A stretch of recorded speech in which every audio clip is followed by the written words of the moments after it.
gaya ng series ng binuksan ng ating daddy nung midweek, hindi na pag-uusapan natin. And it is also the question, actually, nung mga nakaraang rain, nung nag-preach ang ating daddy na sinabi niya, why are there a lot of people who can be much more, do much more, and have much more, but settle for something less?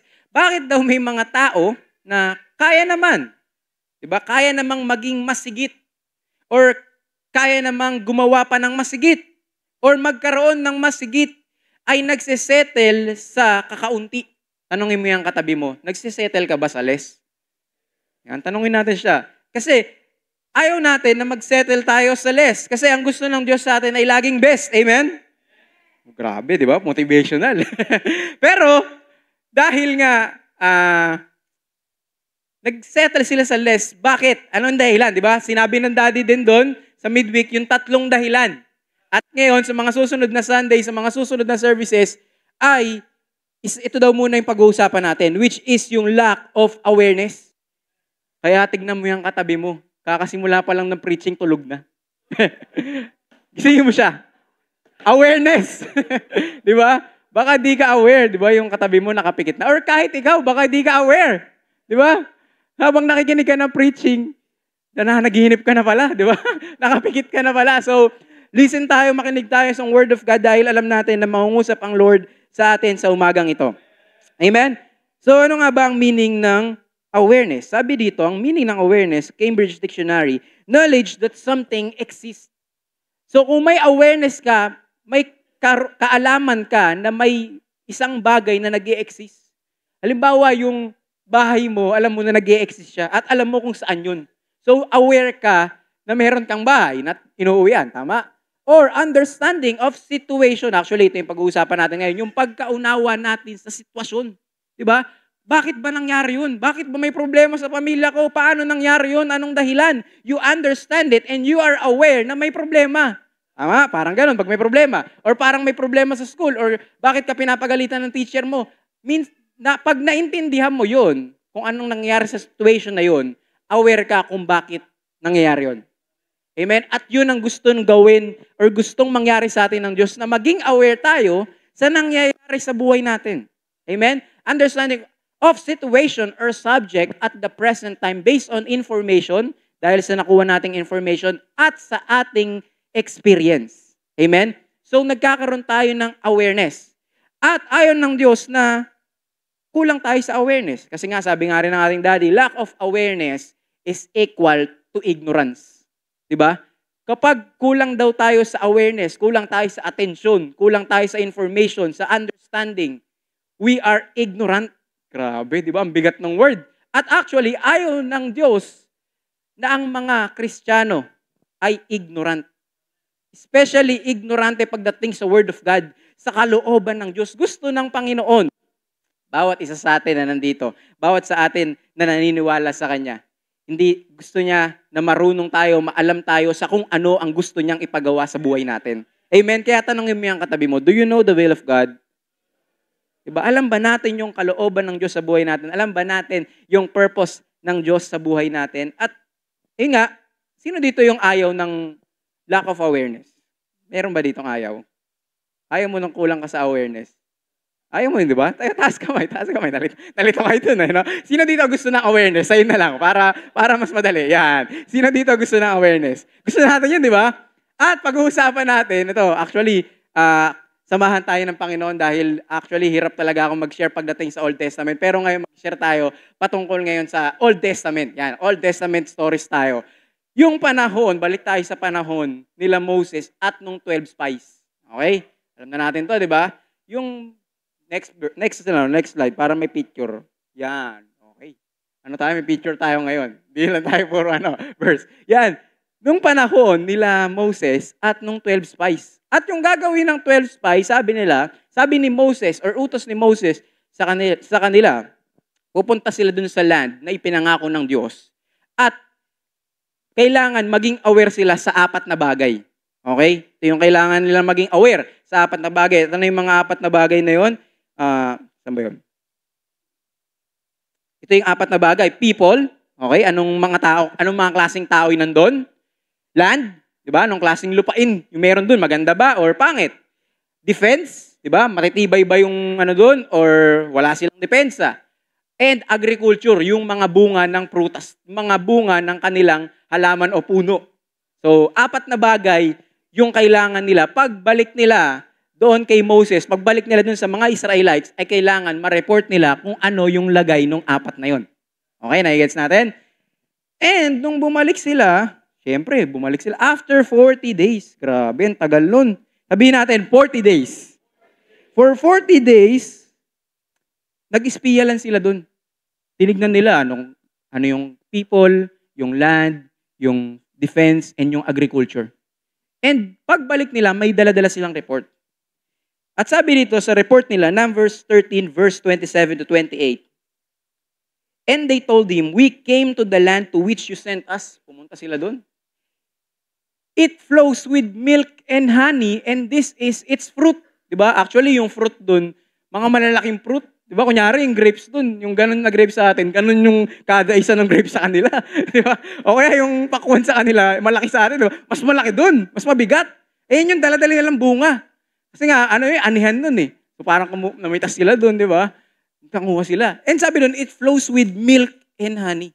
So yung land doon at yung fruit doon, positive. Okay daw, ang ganda. Grabe, sobrang ganda. Pero sabi nila dito, however, pero, the people who dwell in the land are strong and the cities are fortified and very large.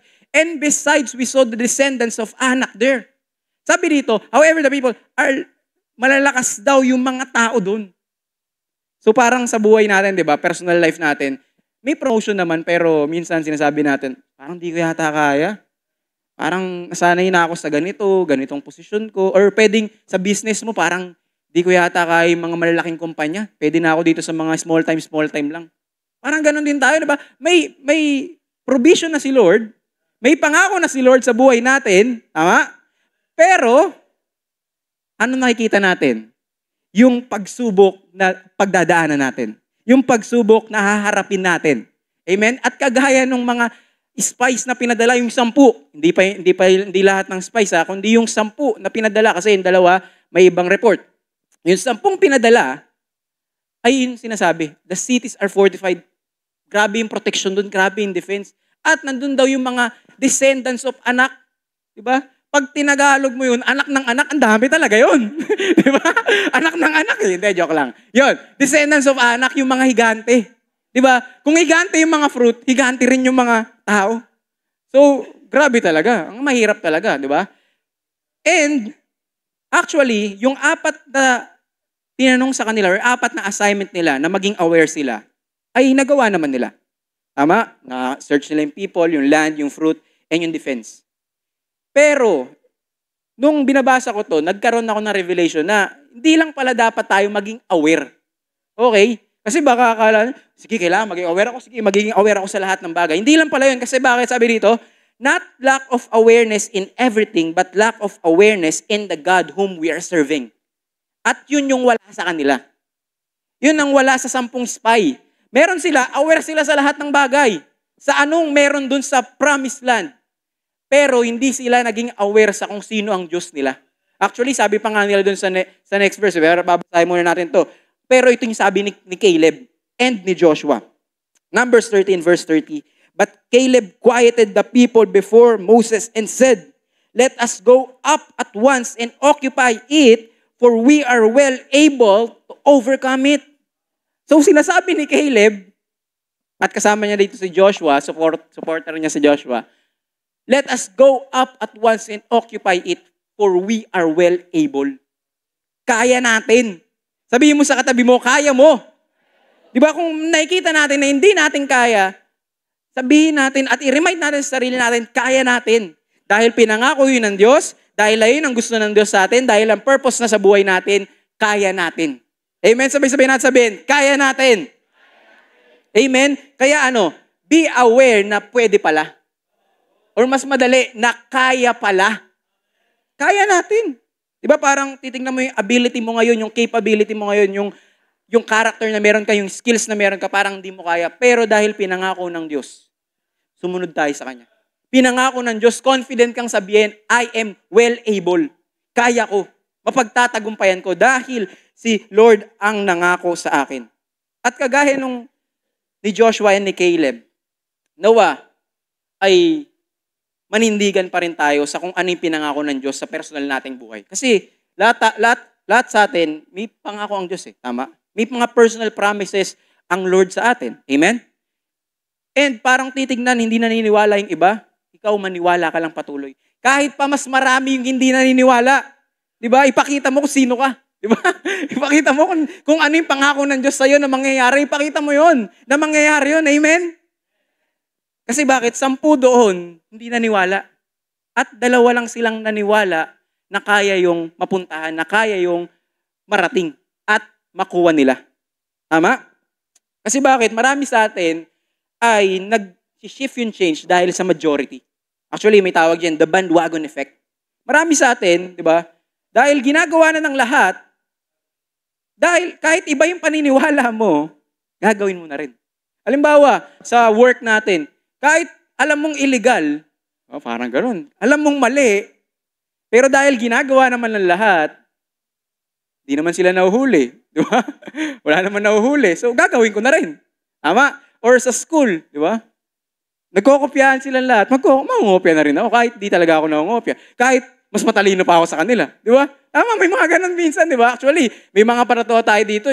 Isipin mo, may mga pera naman. Pero bakit sumasama sa tropang nagnanakaw? Kasi bakit? Bandwagon effect. Tama? At minsan, nadadala tayo ng desisyon ng majority. Pero nawa, ngayong oras na to, ngayong umaga na to, mas maging aware tayo na hindi tayo naka-base, hindi tayo aware, wala tayong, hayaan natin sila kung anong gusto nilang paniwalaan. Tayo, maniniwala tayong patuloy sa kung anong gusto ng Diyos sa buhay natin. Doon tayo mas lalong magiging aware. At dahil nga, yung 10 spy, masyadong aware sa mga kalaban nila. Actually, sabi nila doon, di ba, para lang kaming mga tipaklong, para lang kaming grasshoppers. Sa kanila, grabe kaliit yun, di ba? Isipin mo yung tao sa grasshopper. Diba, liit nun times ano yun? Times 100 siguro yun, yung height nun. At may consequence yun. At dito tayo mag-shift. Dito tayo magkakaroon ng awareness pa sa kwento ng promised land ng Moses generation at Joshua generation na hindi pa natin possibly alam. Ngayon pa lang natin malalaman. Kasi ako, lately ko lang din ito na-discover. Yan. Basahin natin. Yung consequence nila. Dahil nga, yung ginawa nila ay nagbigay ng discouragement sa mga Israelites. So, basahin natin. Numbers 14, verse 30 to 31. Not one shall come into the land where I swore that I would make you dwell. So, naintindihan natin yun in English, no? Not one shall come into the land where I swore that I would make you dwell. Ibig sabihin, sabi dito, except Caleb the son of Jephunneh and Joshua the son of Nun. But your little ones who you said would become a prey, I will bring in, and they shall know the land that you have rejected. So, malinaw na sinasabi dito na yung mga thunders, diba? Yung mga matatanda that time. Diba? Kasi yung mga spies, yun, mga matatanda, mga part yun ng bawat tribo, kaya 12 yun 12 spies kasi 12 tribes. Yung mga yun, sabi dito, hindi daw sila makakarating sa promised land. Ang makakarating lang ay yung mga anak nila. Okay? And sabi nga doon, yung mga old generation, ang makakarating, si Caleb at Joshua. And the rest, new generation yung makakarating. Dahil nga doon sa mali nilang report. Next verse. But as for you, your dead bodies shall fall in the wilderness, and your children shall be shepherds in the wilderness 40 years and shall suffer for your faithlessness until the last of your dead bodies lies in the wilderness. Sabi pala dun, kaya pala naging 40 years. Dahil yung 40 days na pag-i-spy nila dun, ay naging katumbas ng bawat araw ay 1 taon yung parusa sa kanila. At bukod pa dun, ay hindi sila makakarating sa promised land. Pero ito rin maganda rito ang revelation. Sabi dito, in the wilderness for 40 years and your children shall be shepherds in the wilderness 40 years and shall suffer for your faithlessness. Alam mo yun, sa mga magulang na nandito, sa mga parents na nandito, if you are faithless, your next generation will suffer. Diba? Even sa atin na mga leaders, hindi lang sa mga parents na nandito, even sa ating mga leaders, kung tayo ay faithless, kung wala tayong paniniwala o pananampalataya sa Diyos, the next generation will suffer. Kaya wag nating hayaan na yung pananampalataya natin ay, alam mo yun, madapa, malugmok, masira, kundi mas lalo tayong magpakatibay ng paniniwala kay Lord. Kasi alam natin yung faith natin. Sabi sa Bible din, di ba? Believe in the Lord Jesus and you will be saved, you and your family. Ibig sabihin, yung faith mo, magmamana yung mga anak mo. Maniniwala din sila sa Diyos. Amen? Kaya ikaw patuloy lang tayong maniwala, patuloy lang tayong sumampalataya sa Panginoon. Pero yun nga, bad news. Ang nangyari sa kanila, ang consequence ng Lord sa kanila, hindi kayo makakarating sa promised land at for 40 years, nasa wilderness lang kayo. Grabe, di ba? Sabi dito, next verse, according to, nasa ba? 34, ito pala yung sinabi, na-advance ko pala, no? According to the number of days in which you spied out the land, 40 days, a year for each day, you shall bear your iniquity 40 years and you shall know my displeasure. Yung pala yung sinabi, di ba? For 40 days. 40 days, a year for each day. Kaya naging 40 years. Next verse, I, the Lord, have spoken. Surely this will I do to all this wicked congregation who are gathered together against me. In this wilderness, they shall come to a full end, and there they shall die. Sabi dun,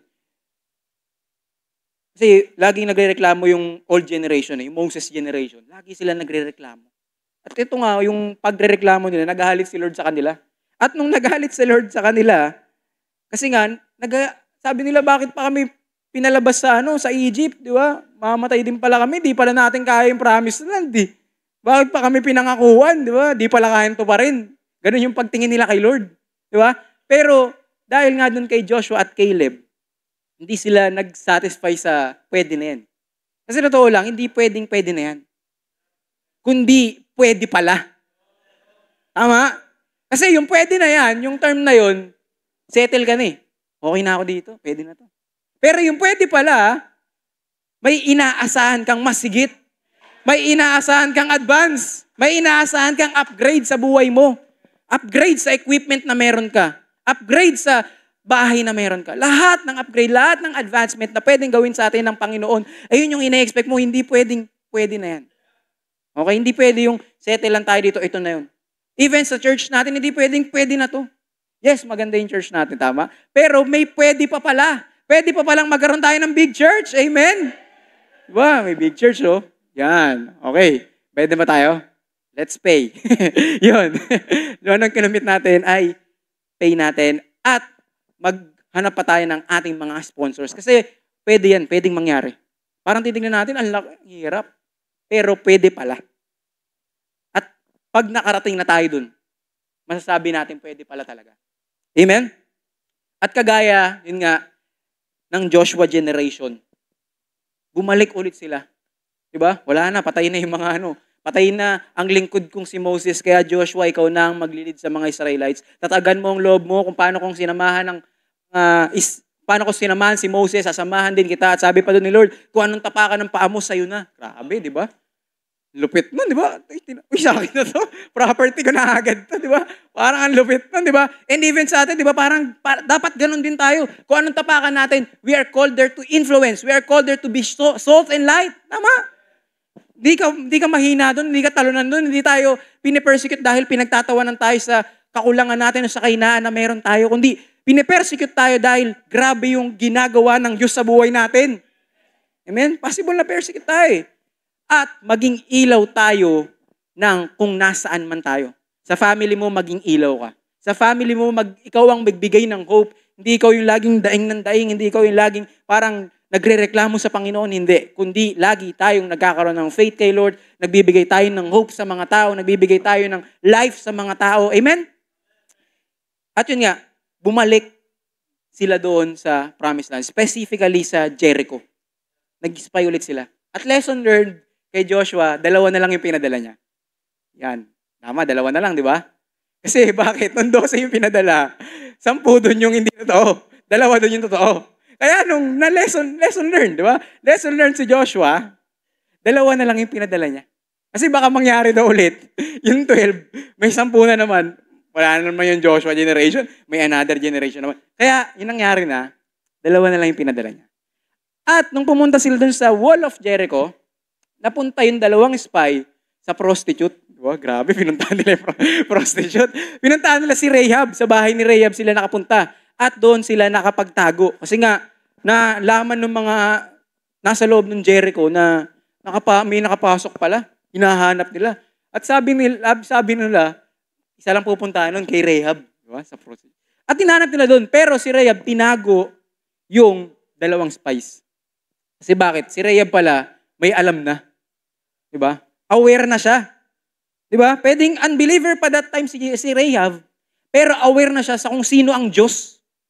Amen? Pwedeng yung family mo, aware na sila kung sino ang Diyos. Pero unbeliever pa sila. One day, makakilala sila kay Lord.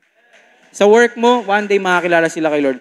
Kailangan lang maging aware sila. At paano sila nagiging aware? Ito yun, basahin natin. Next verse. Joshua chapter 2, verse 8 to 9. Before the men lay down, she came up to them on the roof and said to the men, I know that the Lord has given you the land. Aware siya. Diba? Sipin mo yung kalaban pala, aware, na ipinangako na ng Diyos sa buhay mo, yung papupuntahan mo. Pero ikaw hindi ka aware. Diba? Pero ito sinabi dito, I know that the Lord has given you the land and that the fear of you has fallen upon us. Yung takot namin sa inyo, takot na takot kami. Di ba? Yung takot namin, mas takot na takot pa. And that the fear has fallen, and that all the inhabitants of land melt away before you. Takot sila sa mga Israelites. Grabe, alam mo yun, melt away, natutunaw sila. Kapag sinabi mong Israelites, ay huwag mong babanggitin yan, brother, huwag mong babanggitin yan, sister. Di ba? Natatakot sila. Natatakot yung mga nasa loob ng Jericho. Sabi pa dito, bakit sila natatakot? Verse 10, for we have heard how the Lord dried up the water of the Red Sea before you when you came out of Egypt, and when you did to the two kings of the Amorites who were beyond the Jordan, to Sihon and Og, whom you devoted to destruction. So natakot pala sila dahil sa makapangyarihan ng Diyos nila. Natakot silang mga taga-Jericho dahil makapangyarihan yung Diyos ng mga Israelites. Kaya pala, ito yun manatakot ang kaaway sa'yo dahil sa testimony na meron ka. Dahil sa miracles and signs and wonders na ginawa ng Diyos sa buhay mo. Kaya panghawakan mo yun. Minsan, di ba, mas natatakot pa yung kaaway sa may testimony mo kaysa sa parang natatakot ka sa kaaway. Hindi, takot ang kaaway sa atin. Di ba, nanginginig sila. Pag binabanggit yung mga Kristiyano, yung mga anak ng Diyos, natatakot yung mga kaaway sa atin, natatakot si Satanas at yung kanyang mga friends. Natatakot sila. Kaya magpatuloy lang tayo. Sabi doon, verse 11, and as soon as we heard it, our hearts melted, and there was no spirit. Grabe, di ba? Isipin mo yung description. Di ba? Isipin natin yung description sa book of Joshua, kung gaano katakot yung mga nasa Jericho. Sabi dito, there was no spirit left in any man because of you. For the Lord your God is God in the heavens above and on the earth beneath. Kaya ito yun the enemies fear what punishment God can do to them and promise He can give for His people. Doon takot na takot ang kaaway. Doon takot na takot ang kaaway, Satanas, sa parusang ibibigay ng Diyos sa kanya at sa pangako. Diba? Kaya nga anong ginagawa ng kaaway lagi? Dinadaya tayo. Diba? May deceiving sa atin lagi, di ba? Hindi ka para dyan, wag mong tuloy yan, hindi ka para sa posisyon na yan, hindi ka para sa promotion na yan. Sinasabi ng kaaway sa atin Tama? Kasi bakit? Takot din siya. Hindi lang yung punishment ng Diyos sa kanya kundi takot din siyang mangyari yung pangako ng Diyos sa atin, ng mga lingkod niya. Amen? Kaya, nung pumunta sila sa Wall of Jericho, ito yung report sa kanila Takot pala yung kaaway natin dun. Pag nababanggit lang yung pangalan natin, yung pati yung pangalan ng Diyos. Diba nanginginig sila? Diba nagtatago sila? Kaya that time, diba pumunta na sila, yan na. Mga marching na sila, diba? Joshua chapter 6 verse 1. Now Jericho was shut up inside and outside because of the people of Israel. None went out and none came in. Sinarado pala, kaya pala umikot din sila doon kasi sinarado pala. Diba? Sinarado, diba? Sarado kantado, diba? Ganyan yung Wall of Jericho. And sabi doon, bawal lumabas, at bawal pumasok. At habang umiikot sila doon, ito yung awareness na dapat meron tayo. Yung mga tao na nasa loob, walang bumabato sa kanila doon. Walang nandudura sa kanila doon. Kaya kaya nilang umikot for 7 days. Hindi ako magsasalita. Di bakit? Hindi ba ako nila?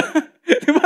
Parang ganun yung confidence sila eh. Kasi bakit? Ginagawa natin itong satirical or comedy, di ba? Na, walang magrereklamo ha. O binato ng walang magrereklamo ha. Pero in reality pala ha. Ito yung awareness. Ito yung awareness na dapat meron tayo. In reality, yun nangyayari that time.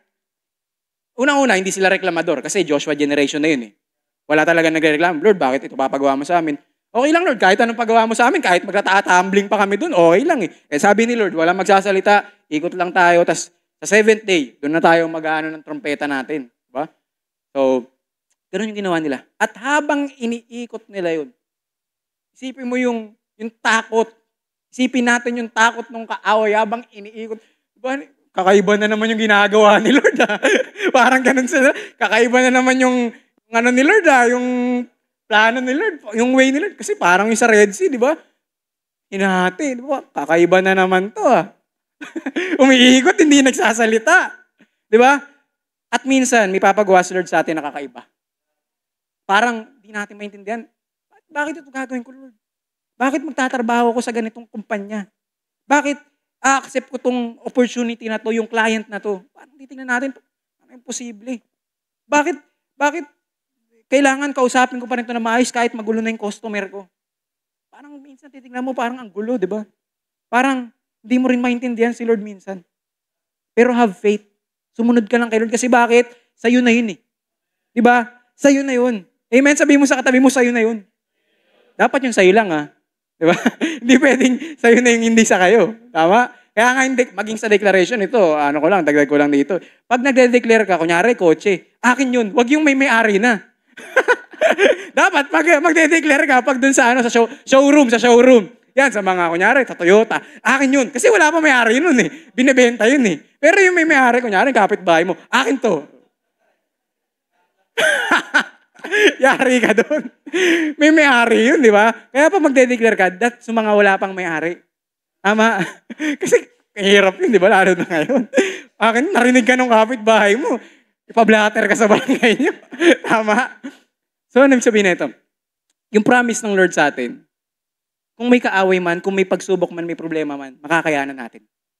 Tama? Kaya natin. At nung lumunta sila doon, di ba? Ika-7th day. Di ba? Nung nag-trumpet na sila, di ba? Nagpuri na sila sa Panginoon. Ano nangyari? Bumagsak yung wall of Jericho.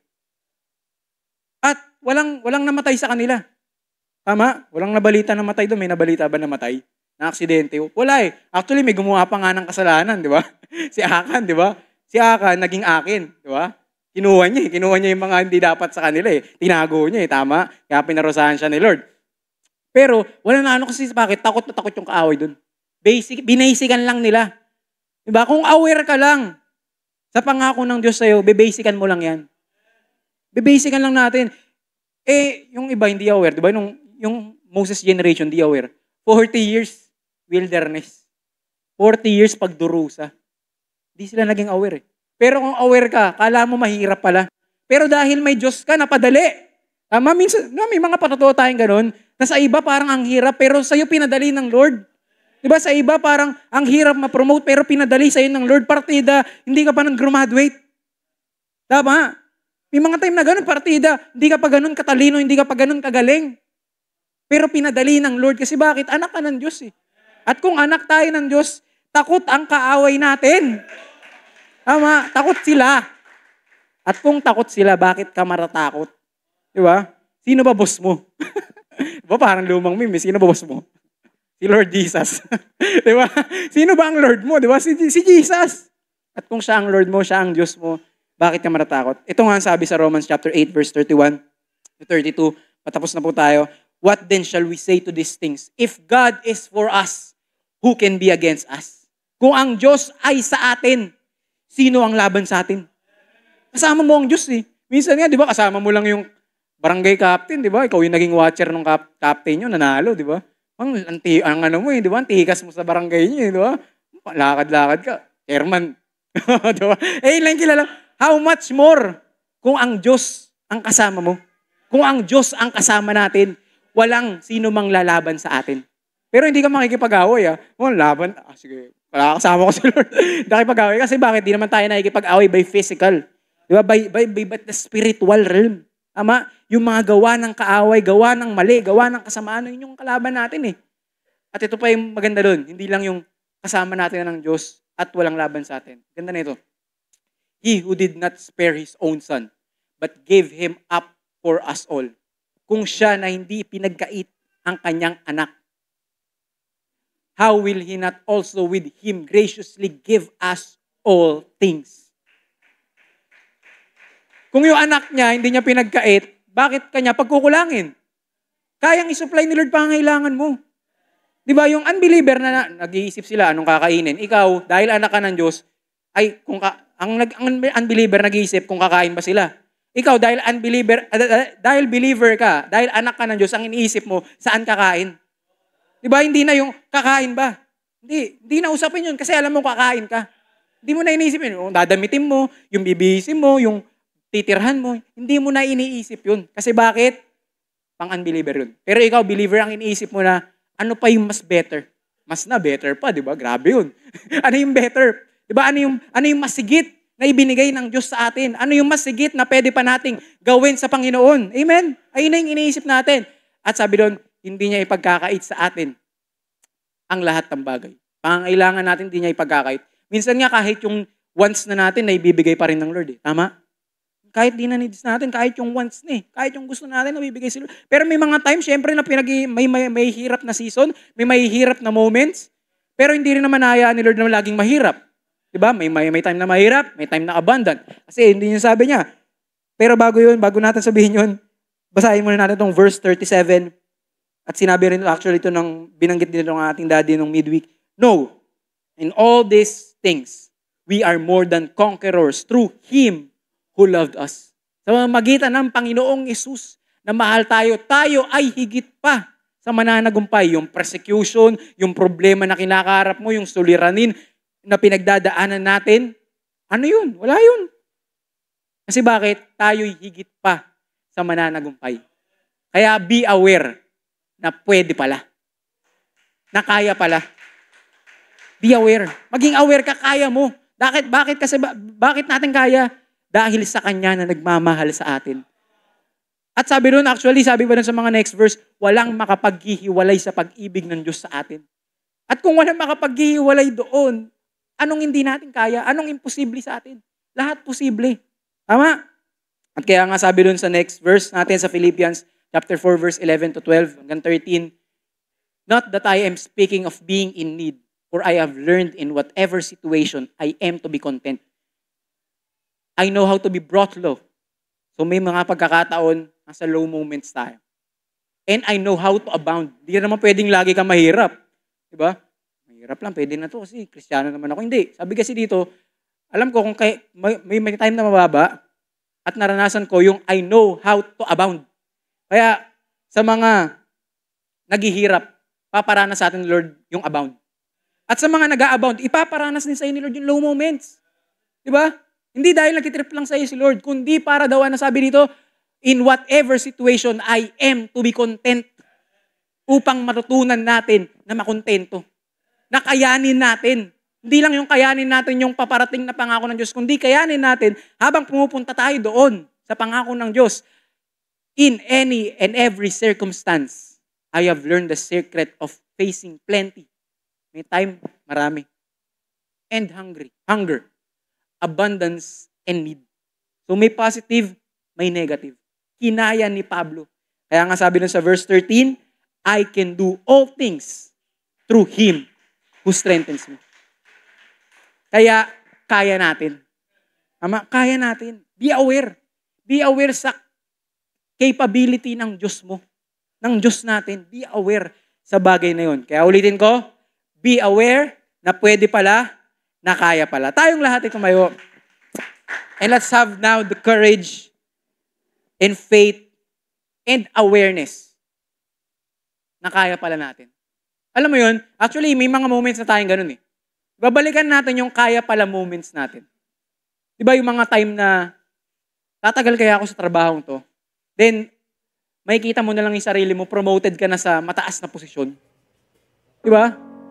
Or minsan, tinatanong mo, magtatapos pa ba ako? Pero, makikita mo na yung sarili mo, umakit na ng stage, graduate ka na, kaya pala.